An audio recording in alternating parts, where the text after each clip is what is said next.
اور بعد میں آنے والے بھی ان آیات کو پڑھ کے اپنے لیے سبق لے لیں کہ اگر انہوں نے اپنے دین کا مذاق اڑانا نہ چھوڑا تو اللہ کی سزا کسی وقت بھی آ سکتی ہے. واضح کر دیا گیا. اصحاب القریہ کے اوپر بھی آپ دیکھیں سزا کس بیسس پر آئی تھی. مینلی ان کے میں نے آپ کو دو ہم نے دیکھے ہی تھے نا. اصحاب قریہ کے اوپر سزا کیوں آئی تھی؟ صیحۃ واحدہ کی. ان کا پہلا جرم کیا تھا؟ رسولوں کی دعوت کا انکار. اور دوسرا جرم مینلی ایک رجل کا مرڈر. آپ دیکھیں اس قوم کے اوپر جس نے رسولوں کا مذاق اڑایا، ایک نہیں 3 رسولوں کا، اور ایک رجل کا مومن صادق کا قتل کیا، ان کو اللہ نے عذاب دیا تھا صیحۃ واحدہ والا. اور قریش جو صرف مذاق اڑا رہے تھے، اللہ کے رسول سے کہہ رہے تھے بتاؤ نا کب آئے گی قیامت، لاؤ نا کب آئے گی قیامت. کہ اللہ کے رسول ان کے کہنے پر، ان کے فرمائشی پروگرام پر قیامت لا سکتے تھے؟ نہیں لا سکتے تھے. اور جب اللہ کے رسول قیامت نہیں لاتے تھے تو مذاق اڑایا کرتے تھے. ان کو دیکھو یہ باتیں کرتے ہیں کہ ان کے پاس فرشتہ آتا ہے غیب سے. ان کو دیکھو یہ کہتے ہیں کہ یہ اللہ کے بھیجے ہوئے ہیں. مذاق اڑاتے تھے. تو اللہ تعالیٰ نے ان کی سزا اس قوم کے برابر کر دی جس نے اپنے قوم کے مومن صادق کو قتل کیا تھا. یعنی بعض مفسرین نے یہاں تک کہا کہ کسی انسان کا قتل کرنا اور اسلام کا مذاق اڑانا دونوں ایکولنٹ جرم ہیں، ایکول کرائمز ہیں. یہ آیت اس کی واضح دلیل ہے کہ اللہ کے رسول کا مذاق اڑایا تھا تو اللہ کی نظر میں یہ مذاق اڑانا بالکل قتل کرنے کے برابر ہو گیا. ان کا مذاق اڑانا ہی کافی تھا جو ان کو صیحۃ واحدہ کے لیے ڈیزرونگ کر دیتا. آگے آیت نمبر 50 میں آیا فلا یستطیعون توصیۃ ولا الی اہلہم یرجعون. وہ تو ایسے پکڑے جائیں گے کہ ان کو وصیت کرنے کا بھی ٹائم نہیں ملے گا اور وہ اپنے گھر والوں کی طرف لوٹ بھی نہیں سکیں گے. یعنی بتا دیا گیا کہ نافرمانی کرنے والے کسی بھی وقت اللہ کی پکڑ میں آ سکتے ہیں. اور جب نافرمانی کرنے والے اللہ کی پکڑ میں آتے ہیں اور ان کو زندگی میں توبہ کی توفیق نہیں ہوتی تو وارننگ نمبر 1 وہ تھی کہ قوم پر سزا آئے گی. اگر مذاق اڑانے والے پر کوئی دنیاوی آفت آ گئی تو یہ وارننگ نمبر 1 ہے. آگے کیا آسانی ہے یا ابھی 2 سٹیپ باقی ہیں؟ توبہ نہیں کی تھی نا تو پھر قیامت کی سختیاں بھی خوب برداشت کرے گا. توبہ نہیں کی تھی دنیا میں، قیامت کی سختیاں برداشت کر لی، ابھی بھی سزا ختم نہیں ہوگی.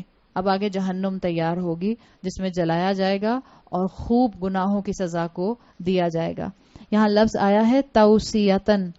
توصیتن جس کو آپ سمپلی ترجمہ کرتے ہیں وصیت، گڈ ایڈوائس. وصیت گڈ ایڈوائس بھی ہوتی ہے، وصیت ول بھی ہوتی ہے، دونوں مفہوم ہیں. وصیت کا لفظ جو آتا ہے یوزلی آپ اس کو اگر ٹیکنیکل ٹرم میں استعمال کرتے ہیں تو یہ آپ کا وصیت نامہ آپ کی ول ہوتی ہے جس کو آپ لیگل ول کہتی ہیں اپنی. اور وصیت کا لفظ توصیتن کا لفظ جو ہے وہ کسی اچھی نصیحت کے لیے بھی آتا ہے جس کو آپ کہتی ہیں گڈ ایڈوائس. یہاں دونوں مفہوم آ رہے ہیں. اللہ تعالیٰ نے کہا کہ ان کے پاس طاقت ہی نہیں ہوگی توصیہ کی. فلا یستطیعون توصیہ، وہ وصیت ہی نہیں کر سکیں گے. انسان زیادہ تر نصیحت کس کو کرتا ہے؟ اپنے سے بڑے کو یا اپنے سے چھوٹے کو؟ اپنے سے چھوٹوں کو. اور زیادہ تر اپنی اولاد کو وصیت کرتا ہے جس کو آپ نصیحت کے معنی میں لے رہی ہیں نا. ایک میں آپ کو پہلا مفہوم بتا رہی ہوں، توصیہ کے لفظ کو گڈ ایڈوائس کے میننگز میں لینا. تو آپ جب کسی کو نصیحت کرتے ہیں، ایڈوائس کرتے ہیں، سجیشن دیتے ہیں تو زیادہ تر آپ اپنے چھوٹے سے انسان کو، اپنے سے چھوٹی عمر کے انسان کو گڈ ایڈوائس دے رہے ہوتے ہیں یا وصیت کر رہے ہوتے ہیں. تو اللہ تعالیٰ نے یہاں ایک اینگل بتایا. اولادوں کی فکر ہوتی ہے نا، آخرت سے غافل انسانوں کو پیچھے کے حصے میں یاد ہے وہ اپنی ضروریت کو کشتیوں میں سوار کرتے ہیں، فل لوڈڈ شپ میں سوار کرتے ہیں. کس لیے؟ دنیا کی فکر میں، تاکہ کمانے نکل جائیں، پڑھنے نکل جائیں، دنیا بہتر کرنے نکل جائیں، اپنی دنیا کے لیے جو ہے وہ بہترین ریسورسز اکٹھے کرنے نکل جائیں. سو دنیا کی فکر کرنے والا کافر ہمیشہ ہوتا ہے، غافل ہمیشہ دنیا کی فکر میں انوالو رہتا ہے. جو بھی آخرت سے غافل ہوگا اس کا سارا فوکس دنیا اور اولاد ہوگی، سارا فوکس دنیا اور اولاد کی دنیا بنانی ہوگی. یہی چیز یہاں کنیکٹ ہو رہی ہے کہ اللہ نے یہاں پر توصیہ کے لفظ کے اندر پیچھے کی آیات جو آیت نمبر ہم نے 41 پڑھی تھی اس سے اس کو کنیکٹ کیا جا رہا ہے کہ اولادوں کی فکر ہوتی تھی، ان کو اولادوں کی دنیا بنانا چاہتے تھے. انہی لوگوں کو اس صیحۃ واحدہ کے اندر اپنی اولادوں کو اچھی ایڈوائس دینے کا بھی موقع نہیں ملے گا. اللہ ان کو موقع ہی نہیں دے گا ان کی نافرمانی، ان کی کانسٹنٹ نافرمانی کی وجہ سے کہ یہ اپنی اولاد کو بتا سکیں کہ بیٹا اس راستے پر مت چلنا جو نافرمانی کا راستہ میں نے اڈاپٹ کیا تھا. موقع ہی نہیں ملتا ہے. وہ اتنا اچانک ان کو صیحۃ واحدہ پکڑ لیتا ہے. اس لیے کہ دیکھیں یہاں پر آیا ہے فلا یستطیعون. فا یاد ہے فیکون والا؟ صیحۃ واحدہ آئے گی، فلا یستطیعون، مہلت بھی نہیں ملے گی پھر کہ اپنی اولاد کو بتا سکیں کہ ہاں بہت برا انجام میں فیس کر رہا ہوں یا میں نے بہت برا انجام فیس کیا اللہ کی نافرمانی کر کے. فا یہ بتا رہا ہے کہ ان کو اچھی نصیحت کرنے کا اپنی اولاد کو موقع بھی نہیں دیا جائے گا. دوسرا مفہوم اس کے اندر جو اسکالرز نے لیا ہے وہ توصیۃً سے ول کے میننگز میں لیا ہے، وصیت کے میننگز میں. یعنی کہ یہ وہ لوگ، وہ کفار، وہ ڈس بلیورز، وہ مشرکین، وہ بے عمل مسلمان جن کا سارا فوکس آخرت کو چھوڑ کر اولاد کی دنیا اور اپنی دنیا تھی، اصل میں وہ اپنی دنیا بھی ٹھیک طریقے سے اپنے اولاد کے لیے چھوڑ کر نہیں جا سکیں گے. لڑتی رہتی ہے نا اولاد ماں باپ کے مرنے کے بعد وراثت کے اوپر. فلا یستطیعون، ان کو موقع ہی نہیں ملے گا. جو یہ سمجھتے ہیں کہ ہم نے اپنی دنیا اپنی اولاد کی بہتری کے لیے لگا دی اور اولاد کو اللہ سے نہیں جوڑا، ان کے مرنے کے بعد بھی اولاد جو ہے وہ ان کے لیے عذاب جاریہ بنتی ہے.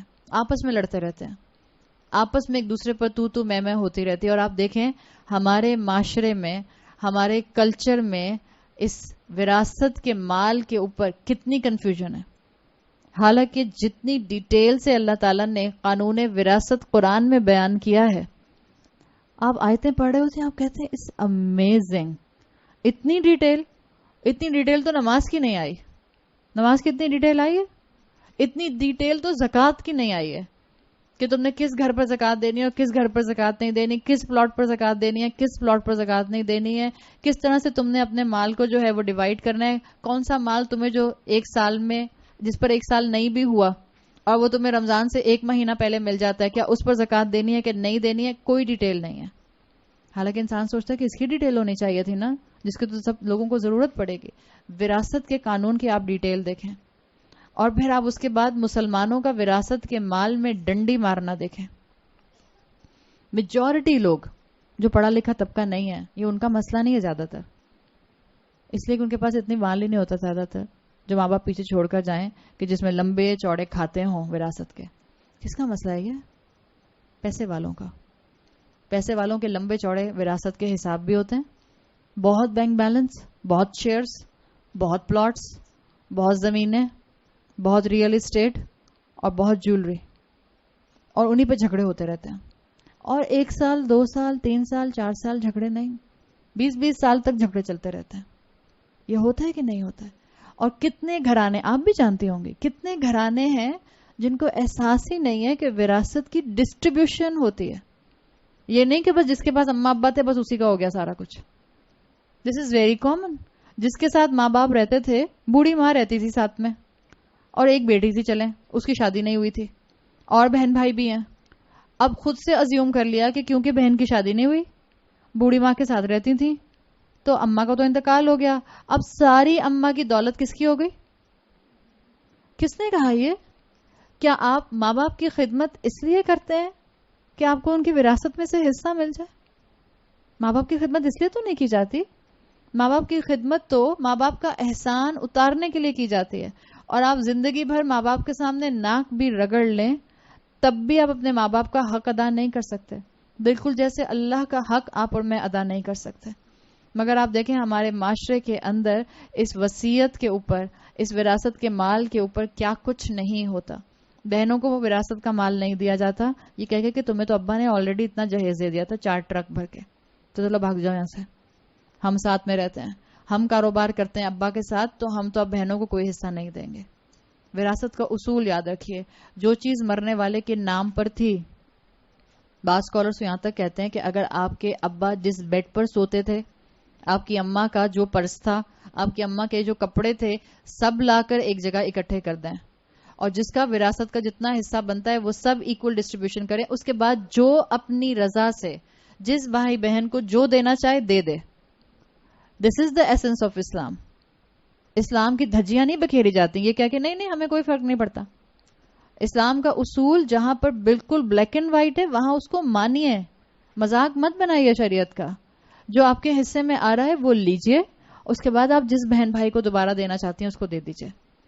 یہ اتنے سیریس معاملات ہیں. اور آپ دیکھیں کہ یہاں پر کیا لفظ آیا, فلا یستطیعون توصیہ, ان کو استطاعت ہی نہیں ہوگی, طاقت ہی نہیں ہوگی صحیح ول کرنے کی, صحیح وصیت کرنے کی.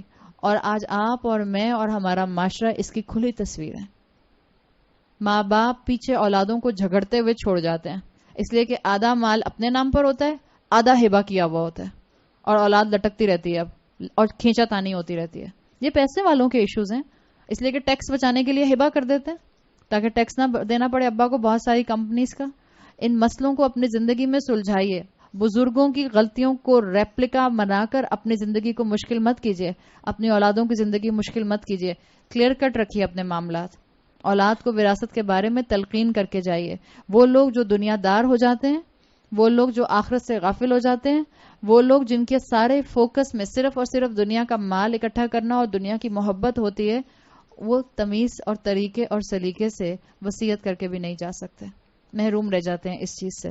تو دونوں مفہوم یہاں پر لیے گئے ہیں کہ اللہ تعالیٰ ان کو موقع ہی نہیں دیتا کہ وہ اچھی طرح سے اپنی اولاد کی جو ہے وہ وصیت کر کے چلے جائیں. کہنے کو بڑی پلاننگ کر کے اولاد کو, ذریت کو شپ میں سوار کیا تھا نا, مگر وہ پلاننگ کیونکہ اللہ کے اذن سے خالی تھی, وہ پلاننگ اللہ کے بتائے ہوئے احکامات سے خالی تھی, تو انسان کی پلاننگ میں کوئی اثر اور طاقت نہیں ہے جب تک کہ میرا رب اس کے اندر اثر اور طاقت نہ ڈال دے.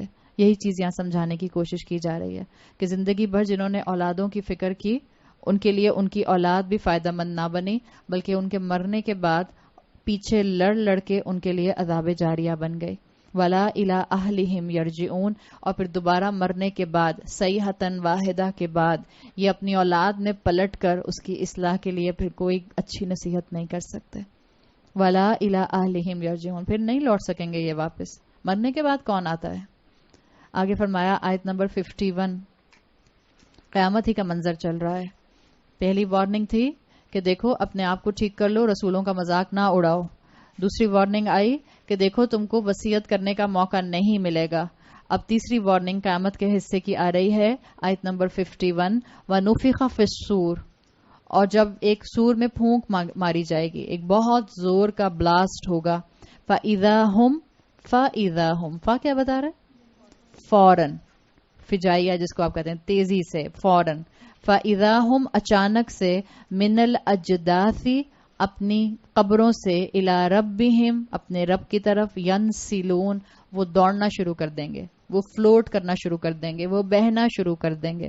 جب سور پھونکا جائے گا تو پھر ایک دم سے, فَإِذَا هُمْ, اچانک سے تمام انسان اپنی قبروں سے نکل کر اللہ کی طرف تیزی سے موو کرنا شروع کر دیں گے.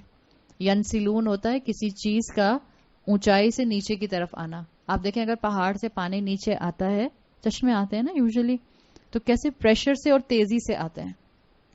یہی لفظ ینسلون کا یاجوج ماجوج کے لیے بھی آتا ہے کہ وہ تیزی سے اوپر کی وادی, اوپر کے پہاڑ سے نیچے کی وادی کی طرف آئیں گے, کسی چیز کا بہتے ہوئے آسانی سے آ جانا. اسی طرح سے جب اللہ کا حکم ہوگا, وہ جن کو دنیا میں اللہ کی طرف آنا پسند نہیں تھا, وہ جن کو اللہ کے کلام کی طرف آنا اور اس کے مطابق اپنے آپ کو مولڈ کرنا پسند نہیں تھا, پھر چاہیں یا نہ چاہیں اللہ تعالیٰ ان کو قبروں سے اپنی طرف تیزی سے موو کروائے گا. پھر تو اللہ کی طرف ان کو پلٹ کر آنا ہی ہے. دیکھیں دو الفاظ ہیں, آپ سنتی ہیں عربی زبان میں آتا ہے قبر, جس کی جمع آتی ہے قبور, اور ایک لفظ آتا ہے جدث, جیم دال سا, جس کی جمع آپ کو یہاں مل رہی ہے اجداث. فرق کیا ہے دونوں میں؟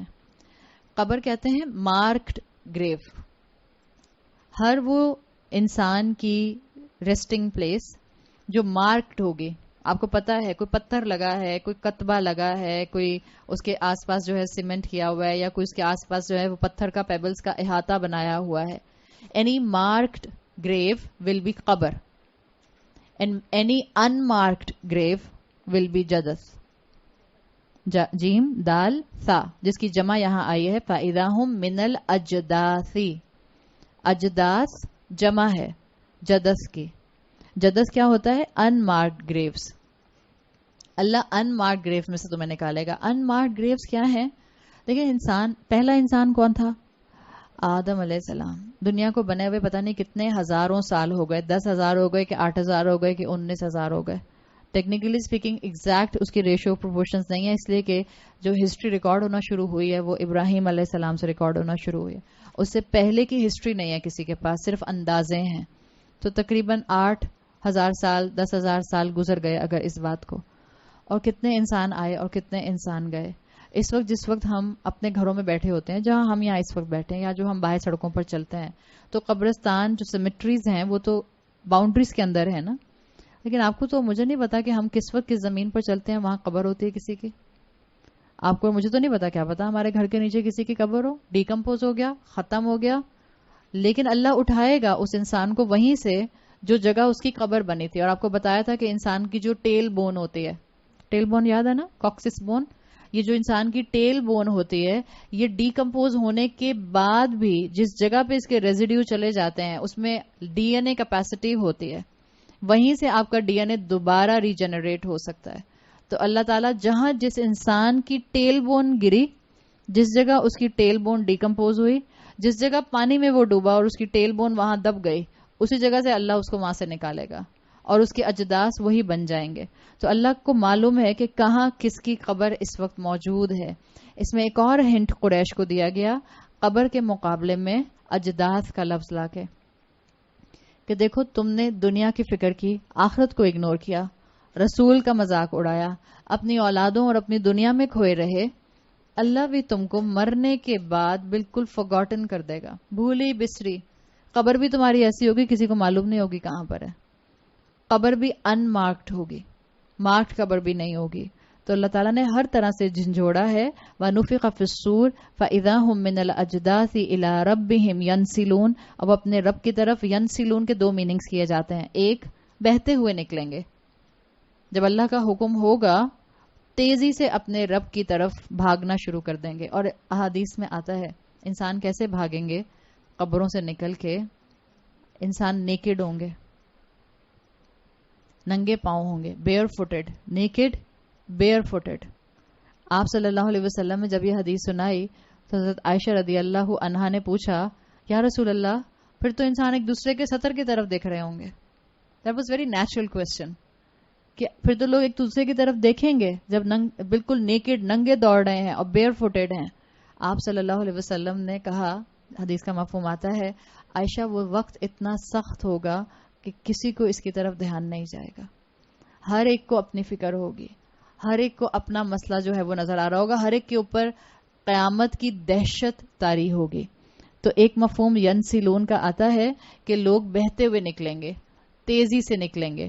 اور دوسرا مفہوم ینسلون کا اسکالرز نے لیا ہے نصرا اصلا الی المکان، یعنی ایک ہی قبر سے نسل در نسل لوگ نکلتے آئیں گے. اجتماعی قبریں بن جاتی ہیں نا پھر بعض اوقات کیا ہوتا ہے، قبرستانوں میں قبریں ہوتی ہیں، جیسے آپ کا اور ہمارا یہ فیز 1 کا قبرستان ہے. ایک ٹائم تھا اس کو بند کر دیا تھا اس لیے کہ اس میں جگہ نہیں تھی، اب دوبارہ سے سنا ہے اس کو کھول دیا ہے. تو وہ کیا ہوتا ہے، جو پرانی قبریں ختم ہو گئیں، اب جس کے کوئی نام و نشان باقی نہیں رہا، they will utilize it for another person. تو ایک ہی زمین کے حصے سے ہو سکتا ہے 50 لوگ نکل آئیں، واللہ عالم، اللہ بہتر جانتا ہے. تو اسی طرح سے یہ چیز یہاں پر دونوں مفہوم میں لی جاتی ہے. ایک، تیزی سے بہتے ہوئے نکلیں گے.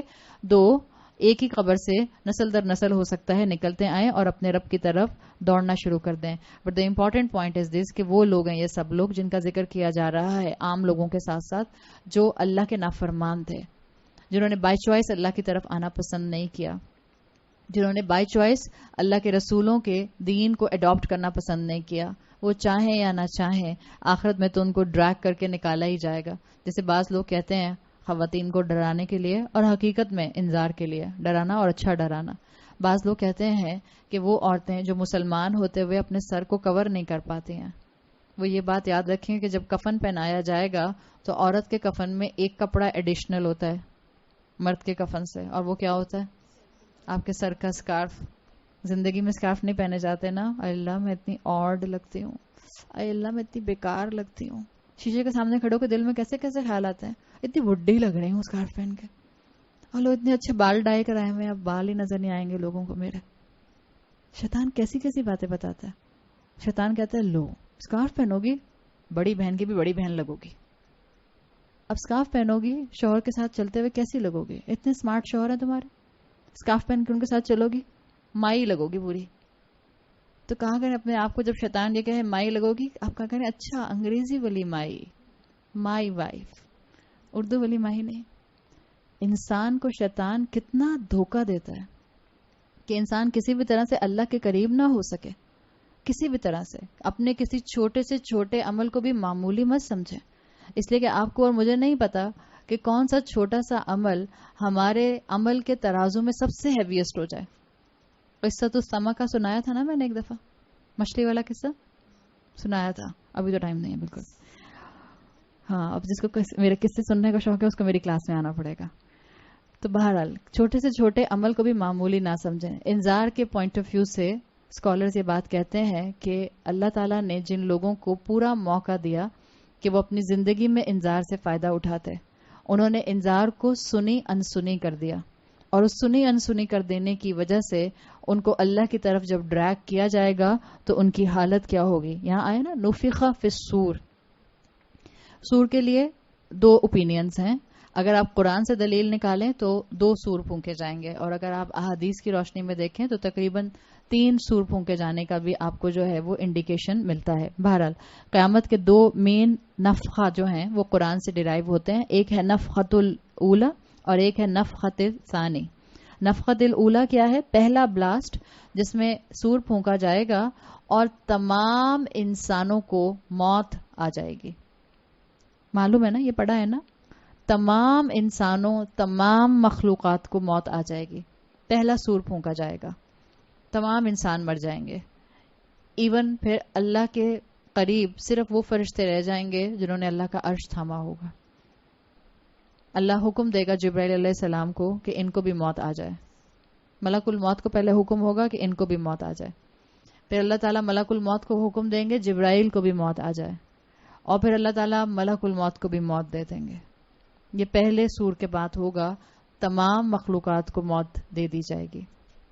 پھر جو نفخۃ الثانی ہے وہ جو دوسرا بلاسٹ ہوگا اس میں تمام انسانوں کو جگایا جائے گا. فرشتے آٹومیٹک پہلے جاگیں گے, تمام انسانوں کو سور کے بعد نفخۃ الثانی کے بعد جگایا جائے گا, اور پھر وہ ینسلون کی کیٹیگری میں آئیں گے. پھر وہ اپنے رب کی طرف دوڑنے لگ جائیں گے, اس لیے کہ جو دوسرا سور ہوگا یہ ہوگا روز محشر کی طرف ڈائیورٹ کرنے کا, بھاگنے کا, اللہ کی طرف دوڑنے کا. آگے فرمایا آیت نمبر 52. اب آپ سین دیکھ لیں پورا. دنیا میں تھے تو اللہ کا تقوی نہیں کیا, دنیا میں تھے نہ اللہ کا تقوی کیا, نہ مخلوقات کا خیال کیا, نہ ان کو کھانا کھلایا, غریب مسکین کو ان کے اوپر انفاق کیا.